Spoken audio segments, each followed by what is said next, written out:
10वां हमारा business idea है मुर्गी पालन या मछली पालन। इन दोनों को मैंने एक में क्यों रखा है, इसका भी रीजन मैं अभी आपको बता दूंगा।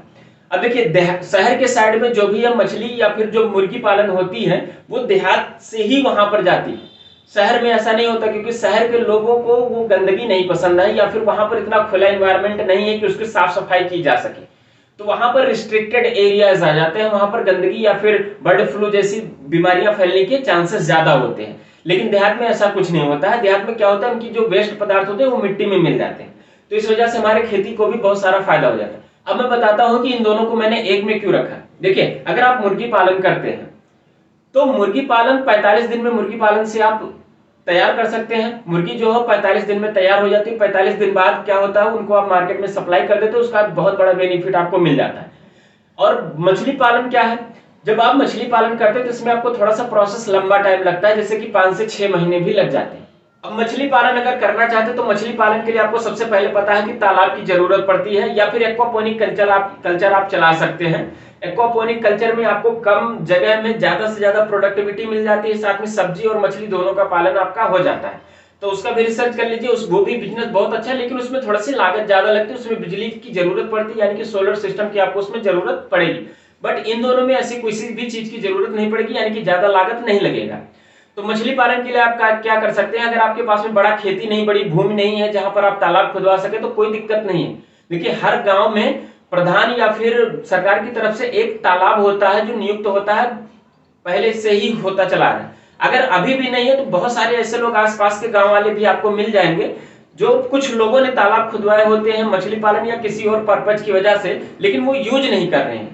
तो आप उनका तालाब एग्रीमेंट करा के 8-10 साल के लिए लीज पर ले सकते हैं। मछली पालन के लिए आपको बहुत ज्यादा मेहनत नहीं करनी पड़ेगी। चाहे तो आप तालाबों में ही बहुत सारा पार्टीशन करके उसमें अन्य अन्य वैरायटीज की अलग अलग टाइप की मछलियों को एक साथ में पाल सकते हैं। चारा वही देना है, पानी वही देना है, सब कुछ है, तो उसमें अलग अलग वैरायटी भी आपको मिल जाती है अगर आपका तालाब बहुत बड़ा है तो। जो मैंने कहा था कि मुर्गी और मछली दोनों एक में क्यों रख रहा हूं, अगर आप चाहें तो मुर्गी का जो बाड़ा है वो अपने बाउंड्री, तालाब के बाउंड्री पर ही बना सकते हैं। इसका फायदा क्या होगा कि मुर्गी जो भी वेस्टेज पदार्थ निकालती है, जितना भी उसका वेस्ट पदार्थ होता है, वो सब कुछ आप वापस तालाब में डाल सकते हैं। वो मछलियां फिर यूज कर लेंगी, खा लेंगी, उसका उनके लिए वो पौष्टिक हो जाएगा। तो जो मुर्गी का वेस्ट पदार्थ है वो आपके तुरंत यूज हो जाएगा मछली के लिए, यानी कि मछली को आपको अलग से चारा देने के लिए बहुत सारा मेहनत नहीं करना पड़ेगा, बहुत ज्यादा चारा लाने की जरूरत नहीं पड़ेगी। आप चाहें तो उसी तालाब में बत्तख को भी पाल सकते हैं, तो मुर्गी पालन भी आपका हो जाता है, मछली पालन भी हो जाता है, और जो मुर्गी का आपका वेस्ट निकलता है वो मछलियों के काम में आ जाता है। और इस तरीके से आपकी मुर्गी की सप्लाई रेगुलर तरीके से होती रहती है, फिर आपका मछली का पारी आ जाता है, फिर मछली भी आपको बड़ा रिटर्न देकर जाती है। तो ये क्या होता है, इससे आप लाखों की कमाई कर सकते हैं हर महीने, और बहुत ज्यादा लोग इससे कमाई कर रहे हैं। तो मछली और मुर्गी दोनों को एक साथ आप पाल सकते हैं बहुत कम खर्चे में। अगला है पशुपालन, यानी कि डेयरी के फार्म में आपका पशुपालन, गाय या भैंस का पालन कर सकते हैं, जिससे आप दूध का उत्पादन कर सकते हैं। अब गाय या भैंस आप पालते हैं तो थोड़ा सा इसमें लागत ज्यादा लगता है, उनके चारे के लिए भी बहुत सारी चीजें की व्यवस्था करनी पड़ती है, जमीन भी उनको चाहिए थोड़ा सा रहने के लिए, है ना। उसके बाद में उनसे जो गोबर निकलता है उसका आप यूज पूरा अपने कंपोस्ट खाद के रूप में यूज कर सकते हैं, ऑर्गेनिक खाद के रूप में यूज कर सकते हैं, तो वो तो पूरा आपका यूज हो जाता है। साथ में इनसे जो आपके पशुओं से जितना भी वेस्ट मटेरियल निकलेगा उसको आप इकट्ठा कर दीजिए, सड़न होगा, सूख जाएगा, फिर ये फिर से खाद बन जाएगा। और इनसे जितने भी बच्चे होते हैं वो फिर बड़े होंगे, इनकी संख्या बढ़ेगी, ये भी एक फायदा आपको मिलता है। साथ में दूध तो आपको मिलेगा ही मिलेगा। तो जब दूध आपको मिलता है तो दूध का आप बहुत सारा प्रोडक्ट बना सकते हैं, जैसे खोया चला सकते हैं, रबड़ी बना सकते हैं, मिठाई बना सकते हैं, उसके बाद पनीर बना सकते हैं, और भी बहुत सारी जितनी आइटम्स बनते हैं, दूध दही, इससे मक्खन निकाल सकते हैं, है ना। तो दूध से जितने भी आइटम बनते हैं इन सभी आइटम को आपको या तो बनाकर बेच सकते हैं या फिर दूध को आप डायरेक्ट सप्लाई दे सकते हैं। तो ये भी आपको बहुत अच्छा प्रॉफिट देकर जाता है, बहुत अच्छा इसमें इनकम भी होती है। और बहुत सारे ऐसे लोग हैं जो सक्सेसफुली तरीके से इसको कर रहे हैं, 2-4 साल से जो लोग कर रहे हैं, आप उनसे जाकर एक बार मिल लीजिए, सीख लीजिए, समझ, इसमें लोगों को बहुत अच्छा प्रॉफिट मिल रहा है। तो आप भी अगर बिजनेस आइडियाज के बारे में कुछ ऐसा ही सोच रहे हैं, विचार रहे हैं, देख रहे हैं, तो इसको आज ही अप्लाई कर दीजिए। अगला बिजनेस आइडिया हमारा मशरूम की खेती। देहात के साइड में बहुत ज्यादा प्रॉफिट में लोग कमाने वाले, वो भी सीजनल बिजनेस। जो गर्मियों के बाद का सीजन आता है उसमें सबसे ज्यादा कमाई इसमें लोगों की होती है। एक एक साल का 18 से 20 से 25-30 लाख रुपए हर साल लोग कमा रहे हैं, सिर्फ और सिर्फ ज्यादा से ज्यादा 4 महीने काम करके। गेहूं की कटाई के बाद वो लोग भूसा इकट्ठा करते हैं, भूसा इकट्ठा करने के बाद जब थोड़ा सा मौसम नम होता है, भूसे का सड़न करने के बाद में बाड़ा बना बना के, छोटी छोटी झोपड़पट्टियां बना बना के उसमें मशरूम की पैदावार करते हैं। और जब आपका ये तैयार होता है मशरूम, तो लोग शुरू के दिनों में जो भी उनके घर शादी विवाह पार्टी फंक्शन जो भी चीजें पड़ती है उसमें सबसे ज्यादा लोग मशरूम खाना पसंद करते हैं, और मशरूम की लोग सब्जी बनवाते भी हैं, तो बहुत बड़े बड़े मात्रा में लोग मशरूम खरीदते हैं। पर डे की डेट में जो लोग अच्छा बिजनेस इसका करते हैं, पर डे की डेट में 5 से 6 क्विंटल मशरूम पैदावार करते हैं, इसको सप्लाई करते हैं। अब आप सोच सकते होंगे पनीर से भी महंगा मशरूम मिलता है आपका, तो सोच सकते हैं कि अगर 5 से 6 क्विंटल निकाल रहे तो उसको कितना फायदा हो रहा है। तो बहुत बड़ा प्रॉफिट इसमें आता है। थोड़ी सी मेहनत हाँ जरूर ये लगती है, मैं ये जरूर कहूंगा थोड़ी इसमें मेहनत लगती है, लेकिन इसमें रिटर्न आपको बहुत अच्छा मिलता है, प्रॉफिट बहुत अच्छा मिलता है। तो देहात के साइड में रहकर अगर आप सालों साल काम नहीं करना चाहते हैं, सिर्फ ये सोचते हैं कि 5 से 6 महीने में आपको कोई ऐसा बिजनेस में जो पूरे साल की कमाई देकर चला जाए, तो वो होता है मशरूम की खेती आप कर सकते हैं। इसमें बहुत अच्छा प्रॉफिट आपको मिल जाएगा। सिर्फ 4 से 5 महीने आपको मेहनत करने हैं और बहुत अच्छा रिटर्न आपको देकर ये चला जाता है। अगला है सब्जी की खेती। अब आप अगर देहात के साइड में रह ही रहे हैं तो आपको पता है कि देहात खेती के लिए जाना जाता है, और खेती से जितने भी उपज होती हैं, जितने भी प्रोडक्टिव चीजें निकलती हैं, जो भी खाने पीने की चीज होती है, दाल सब्जी जो भी चीजें हैं हमारी, वो सब कुछ लोग खेतों से ही ज्यादातर यूज करना पसंद करते हैं। यहाँ तक कि शहर वाले भी अगर उनको आप ये बोलो कि ये खेतों का पैदावार है, तो सबसे ज्यादा लोग यूज करेंगे। क्यों? क्योंकि लोगों को हाइब्रिड चीजें कम पसंद आती हैं, उसमें स्वाद नहीं होता, सिर्फ आकार होता है उसका वजन होता है, वो सिर्फ देखने के लिए होता है, लेकिन जो असली स्वाद होता है वो देहात के साइड की चीजें ही मिल जाए। तो सब्जी की खेती आप कीजिए, सब्जी आप सीजनल कीजिए, सीजन में ही आपको बहुत अच्छा रिटर्न मिल जाता है। और उस सब्जी करने के बाद में उसमें कुछ जो वेस्टेज मिल जाते हैं, जितने भी वेस्टेज उसमें निकलता है, वो सारा का सारा आप फिर से खेत में यूज कर सकते हैं खाद के रूप में, ऑर्गेनिक खाद के रूप में। तो खेतों को भी फायदा होता है, आपको भी फायदा होता है, इन्वायरमेंटली भी होता है, स्वास्थ्य को भी फायदा होता है, क्योंकि सबसे पहले हम अपने स्वास्थ्य के लिए ही सारी चीजें करते हैं, हेल्थ कॉन्शियस ही सारी चीजें आती है। सब्जी महंगी हो रही है ये सबको बात पता है, लेकिन फिर भी लोग खा तो रहे हैं ना। लेकिन अगर उनको उसी जगह पर उतने पैसे में बहुत अच्छी चीजें मिल रही हैं, ऑर्गेनिक चीजें मिल रही हैं, जिसमें दवाइयों का यूज बहुत ज्यादा नहीं किया गया है, तो सब्जी की खेती से भी आपको बहुत अच्छा प्रॉफिट मिलता है। इसको बेचने के लिए आपको कहीं बहुत बड़े मार्केट में नहीं जाना पड़ता है, लोग खुद आएंगे, आपसे थोक मोल के भाव में लेकर जाएंगे और वो खुद ले जाकर बाजार में बेच देते हैं। तो ये भी आपके लिए बहुत अच्छा बिजनेस अपॉर्चुनिटी होता है। अगला है फलों का बागान। अब आप बताओ, जैसे सब्जियों का राजा आलू, पूरे सीजन अगर आलू ना मिले तो कोई सब्जी खाना पसंद करेगा, फिर पूछते क्या सब्जी खाए, कुछ समझ में नहीं आ रहा। ऐसे ही अगर फलों का राजा सीजन में अपने आम ना दे, या फिर साल में एक बार आम खाने को ही ना मिले, तो कैसा लगेगा। आम वो फल है जो साल में एक बार आता है, लेकिन पूरे मार्केट में एकदम बहार करके जाता है। उस समय पूरे मार्केट में चकाचौंध रहती है, रौनक रहती है, हर किसी के घर में देखो तो आम आम आम आम आम, मार्केट में देखो तो आम आम आम।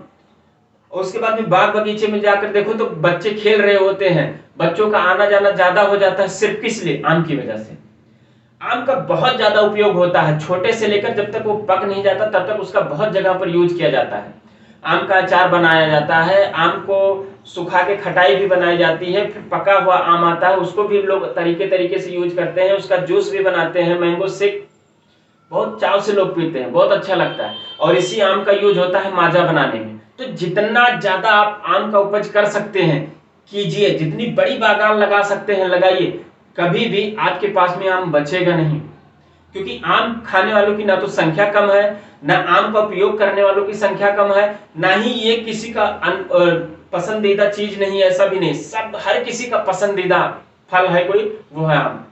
देहात में तो आज भी बहुत सारे ऐसे लोग भी हैं, बहुत सारे ऐसे लोग आपको मिल जाएंगे, छोटे छोटे बच्चे, यहाँ तक कि बहुत अच्छे अच्छे लोग भी मिल जाएंगे जो आम के साथ में रोटी भी खाते हैं।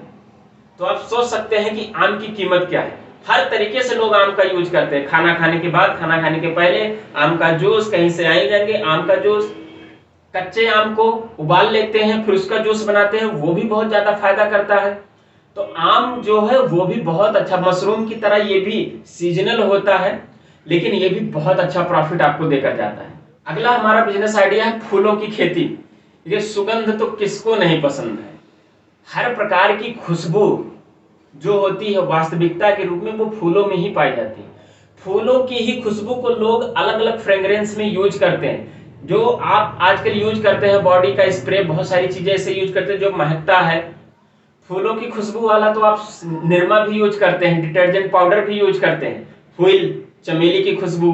ऐसे ही बहुत सारे ऐसे सॉप भी आते हैं, बहुत सारे ऐसे प्रोडक्ट्स भी आते हैं। पर्सनल केयर प्रोडक्ट में सबसे ज्यादा यूज होता है, और फूल सजावट के रूप में भी यूज होता है। शादी विवाहों में बहुत ज्यादा यूज होता है, दिवाली में भी इसका बहुत ज्यादा लोग सजावट के रूप में यूज करते हैं, और नई दुकान की ओपनिंग में इसका यूज होता है।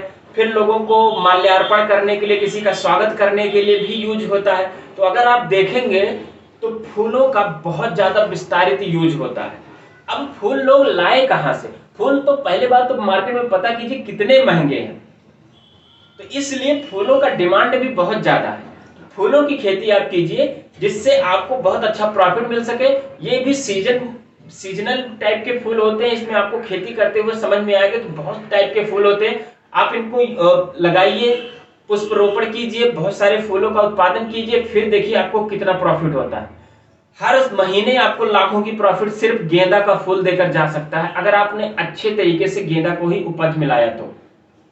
फूलों की खेती में गुलाब को किया तो हर मार्केट में बताइए, फरवरी का महीना अगर आ जाता है तो गुलाब कितना बिकता है फरवरी तक। फिर पूछिए ही मत, वैलेंटाइन वैलेंटाइन वैलेंटाइन वैलेंटाइन मनाते हुए फूल ही फूल बिकते हैं। और सिर्फ फूल क्या बिकेगा? गुलाब का फूल।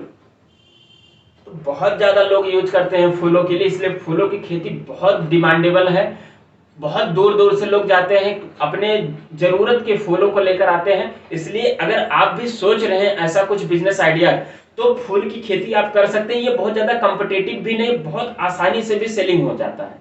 अगला हमारा बिजनेस आइडिया है शहद का उत्पादन। तो लोगों को क्या चाहिए? लोगों को चाहिए शुद्ध शहद। शुद्ध शहद कहाँ मिलेगा? जहां पर लोग मधुमक्खी का पालन करते हैं। तो आप भी मधुमक्खी का पालन कर सकते हैं, शहद का उत्पादन कर सकते हैं। और आपको तो पता ही मार्केट में शहद आज कितना महंगा है और क्वालिटी को लेकर कितना ज्यादा कंपटीशन है। तो अगर आप क्वालिटी वाला देते हैं, शुद्ध शहद देते हैं, तो आप समझ लीजिए मार्केट में जो बिक रहा है मधु, जो शहद बिक रहा है, उससे आप महंगा भी चार्ज कर सकते हैं। आप अपना एक ब्रांड बना सकते हैं और उसकी मार्केटिंग करके आप बहुत अच्छा प्रॉफिट भी कमा सकते हैं। अगला हमारा बिजनेस आइडिया है, लास्ट बिजनेस आइडिया है ग्रोसरी स्टोर। देखिए शहर में आपने हर जगह छोटे छोटे मॉल्स देखे होंगे, जहां पर लोगों को किराना स्टोर या ग्रोसरी की जितनी भी सारी चीजें होती वो सारा का सारा सामान लोगों को मिल जाता है। आजकल लोग हालांकि ऑनलाइन भी लोग प्रीफर कर रहे हैं, ऑनलाइन भी लोग मंगवा रहे हैं, लेकिन बहुत सारे ऐसे सामान है जो ऑनलाइन उनको आने में लेट लग जाता है, उनको चाहिए होता है एग्जैक्ट तुरंत के तुरंत। तो आप अपना लोकल एरिया देखिए, मार्केट स्ट्रेटेजी थोड़ी सी अपनाइए, मार्केट को रिसर्च में लाइए, देखिए कि किस तरीके के लोग हैं। और जो शहर या सिटी में चलने वाले बिजनेस हैं, जो ग्रोसरी वाले बिजनेस हैं, उन्हीं सेम बिजनेस को आप देहात के मार्केट में स्टेब्लिश कीजिए। इसके लिए जगह भी बहुत बड़ी नहीं चाहिए, 4 से 5 लाख में बड़े आराम से आप इसको रन करा सकते हैं, ओपन कर सकते हैं। और जब बिजनेस आपका अच्छा चलने लगे तो प्रॉफिट निकल के आएगा ही आएगा, और इसमें प्रॉफिट आपको अच्छा जो मिलेगा फिर उससे आप अपने बिजनेस को एक्सपेंड करते चले जाइए।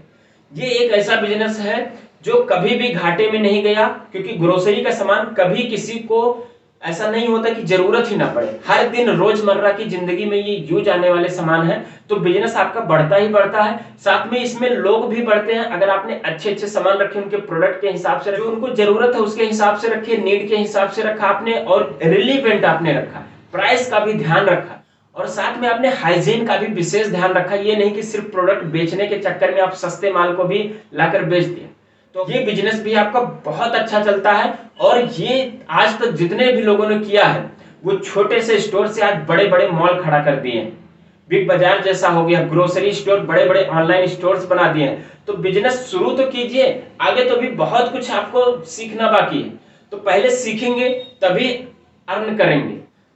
अब अगर बिजनेस को स्टार्ट करने के लिए आप कोशिश तो कर रहे हैं, लेकिन आपको डर लग रहा है, आपके पास में पैसा नहीं, आपको राइट कस्टमर नहीं पता है, मार्केट की स्ट्रेटेजी नहीं पता है, साथ में नहीं पता है कि मार्केटिंग कैसे की जाए, राइट कस्टमर के पास में माल को कैसे पहुंचाया, आपके पास में इसके लिए प्लान नहीं है, आपको डर लगता है कि आपने सब कुछ अच्छा किया, बाद में कस्टमर उधारी करके चला जाएगा, यानी कि आप कर्जे में चले जाएंगे, कहीं आपको लोन तो नहीं लेना पड़ेगा, या इसके लिए कौन कौन से डॉक्यूमेंटेशन या लाइसेंस की जरूरत होती है। अगर इन सारी चीजों के बारे में आपको अभी तक कोई जानकारी नहीं है, तो इसके लिए आप मेरे पास इस नंबर पे कॉल करिए 9565371994 पे। मैं आपको बेस्ट से बेस्ट कंसल्टिंग दूंगा। ऑनलाइन कोर्सेज के जरिए आप सीख भी लेंगे कि how to start a startup, यानी कि कम समय में सबसे अच्छे से अच्छे बिजनेस आप कैसे स्टार्ट कर सकते हैं और कितनी सारी उसमें प्रॉब्लम्स आती है जिस प्रॉब्लम का आप सोल्यूशन कर सकते हैं। इस वीडियो में यहां तक बने रहने के लिए आपका बहुत बहुत धन्यवाद। ये वीडियो उन लोगों तक जरूर शेयर कीजिए जो लोग देहात के साइड से बिलोंग करते हो सकता है कि आप देहात के साइड से बिलोंग ना करते हो, आप शहर में रहते हो, या फिर आपके हित मित्र यार दोस्त ऐसे बहुत लोग मिल जाएंगे जो पढ़ाई लिखाई करके घर पर बैठे हुए हैं, बेरोजगार हैं, उनको कुछ समझ भी नहीं आ रहा, बड़ा करना चाहते हैं या फिर बिजनेस करना चाहते हैं, उनको कुछ नहीं क्लियर हो पा रहा, तो उनके पास में आप ये वीडियो जरूर शेयर कीजिए। हो सकता है आपकी शेयरिंग से उनको एक हेल्प मिल जाए, साथ में वो आपको थैंक यू भी बोल दें। मेरा भी आपको थैंक यू रहेगा कि आपने इस वीडियो को शेयर किया है। साथ में इस वीडियो को लाइक कीजिए। अगर आपको ये वीडियो पसंद नहीं आ रहा है तो डेफिनेटली डिसलाइक कीजिए, दोनों चीजें हैं। और इस जितने भी अभी तक मैंने आपको बिजनेस आइडियाज बताए हैं, इसमें से कौन सा बिजनेस आइडिया आपको सबसे बेटर लगा और आप कौन से बिजनेस आइडिया को आप शुरू करने वाले हैं, इसके बारे में जरूर कमेंट बॉक्स में बताएंगे। आगे आने वाले वीडियोस में मैं आपको ऑनलाइन बिजनेस के बारे में भी बताने वाला हूं, तो मिलेंगे आगे के नेक्स्ट वीडियो में। तब